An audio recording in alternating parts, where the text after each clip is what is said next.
Hello दोस्तों, मैं शिबली। दोस्तों, आज हम बात करेंगे इराक़ की और इराक़ में दाइश की। दाइश जिसे ISIS भी कहते हैं, ISIL भी कहते हैं, लेकिन हम इसे आगे दाइश ही कहेंगे। दाइश का खलीफा कहलाने वाला अबू बकर अल बगदादी का नायब समी जासिम को इराक़ की स्पेशल फोर्सेस ने गिरफ़्तार कर लिया है। 11 अक्टूबर को इराक़ की स्पेशल फोर्सेस और इंटेलिजेंस ने समी जासिम को गिरफ़्तार किया। समी जासिम अबू बकर अल बगदादी का नायब होने के साथ साथ दाइश यानी ISIS का फाइनेंस का भी चीफ था। समी जासिम को इराक़ी इंटेलिजेंस ने किसी दूसरे मुल्क में गिरफ़्तार किया और वहाँ से उसे इराक़ लेकर आए हैं। इराक़ के प्राइम मिनिस्टर काज़मी ने ट्विटर पर ट्वीट भी किया है कि समी जासिम पकड़ा गया है।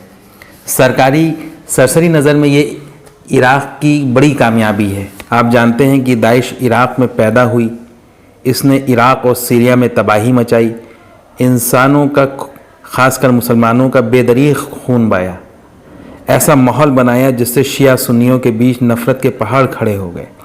दाइश की कार्रवाइयों के नतीजे में और दाइश के ख़िलाफ़ कार्रवाइयों के नतीजे में इराक़ और सीरिया के दर्जनों शहर वीरान हो गए। दोनों मुल्कों का बेसिक इंफ्रास्ट्रक्चर तबाह हो गया। दाइश की कार्रवाइयों में सबसे ज़्यादा सुन्नी मारे गए, सबसे ज़्यादा सुन्नियों का माली नुकसान हुआ। दाइश की कार्रवाइयों ने ईरान को इराक़ और सीरिया में अपना खेल खेलने के लिए स्टेज सजा कर दिया। दाइश की कार्रवाइयों के नतीजे में रीजन में मौजूद ईरानी प्रॉक्सीज़ एक्टिव हो गईं, जिन्होंने इराक़ और सीरिया में सुन्नियों का जीना हराम कर दिया। बड़े पैमाने पर सुन्नियों को शिया इलाकों और स्ट्रेटजिक इम्पोर्टेंस के इलाकों से बेदखल कर दिया गया। इन सब से बढ़कर दाइश ने खिलाफत को ऐसा डेमोनाइज़ किया कि अब खिलाफत का मतलब दाइश हो गया है। सऊदी अरब की दौलत और अमेरिका की प्लानिंग के नतीजे में दाइश बनी। दाइश से अमेरिका को जो काम मिडिल ईस्ट में लेना था वो उसने अच्छी तरह से पूरा किया। अब दाइश की ज़रूरत इराक़ और सीरिया में नहीं है। यही वजह है कि अमेरिका ने इराक़ी शियों और कासिम सुलेमानी के साथ मिलकर दाइश का ख़ात्मा कर दिया। दाइश के ख़ात्मे के बाद कासिम सुलेमानी जो हाथ से बाहर हो रहे थे, उनका भी ख़ात्मा कर दिया गया। अब दाइश की बाक़ियात अमेरिका और उसके इंटरेस्ट के लिए ख़तरा हो सकती हैं। इसलिए बच गए इक्का दुक्का लोगों को, जिन्होंने अमेरिका की ख्वाहिश पर लीबिया, अफ़ग़ानिस्तान, सेंट्रल अफ्रीका का रुख नहीं किया, उनको इराक़ की ईरान दोस्त अमेरिका पर सरकार ख़त्म कर रही है। समी जासिम की गिरफ़्तारी भी इसी सिलसिले की कड़ी है। अमेरिका और उसके एलाइज़ ने दाइश को अफ़ग़ानिस्तान और अफ्रीका में डंप किया है। फ्यूचर के फ्लैश पॉइंट यही इलाके हैं।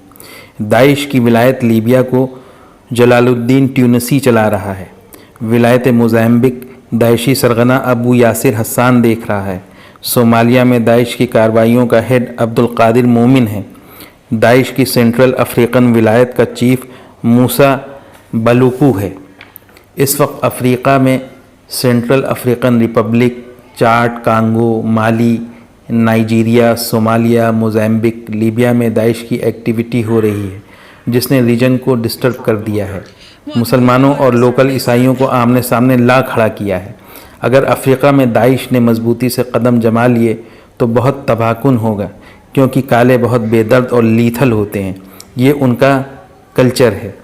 डिस्ट्रॉयर फोर्स दाइश की तारीख़ है कि वो मुसलमानों पर सख्त और इंसानियत और मुसलमानों के दुश्मनों पर नरम रहा है, जिसकी दर्जनों मिसालें बिखरी हुई हैं। बस इतना ही, फिर मिलेंगे एक नए टॉपिक के साथ। शुक्रिया।